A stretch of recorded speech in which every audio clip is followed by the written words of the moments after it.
যুক্তরাষ্ট্রের আন্তর্জাতিক সাহসী নারীর স্বীকৃতি পাচ্ছে বাংলাদেশের জুলাই আগস্টের ছাত্র আন্দোলনে বিক্ষোভকারী একদল সাহসী নারী। তারা পাচ্ছেন মেডেলিন অলব্রাইট অনারারির গ্রুপ পুরস্কার।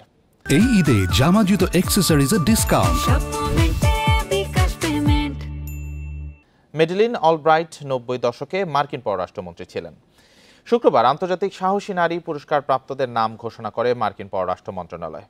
মঙ্গলবার পররাষ্ট্রমন্ত্রী মার্কো রুবিও এবং ফার্স্ট লেডি মেলেনিয়া ট্রাম্প মার্কিন পররাষ্ট্র মন্ত্রণালয়ে বার্ষিক আন্তর্জাতিক সাহসী নারী পুরস্কার অনুষ্ঠানের আয়োজন করবেন। মার্কিন পররাষ্ট্র মন্ত্রণালয় জানায়, ২০২৪ সালের জুলাই আগস্টে বাংলাদেশের সহিংস দমন পীড়নের বিরুদ্ধে ছাত্র আন্দোলনে একদল সাহসী নারী ছিলেন অন্যতম চালিকা শক্তি।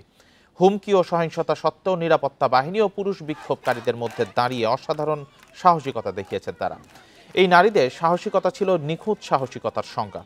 ২০০৭ সাল থেকে মার্কিন পররাষ্ট্র দপ্তর ৯০টিরও বেশি দেশের ২০০ জনের বেশি নারীকে পুরস্কার দিয়ে স্বীকৃতি দিয়েছে।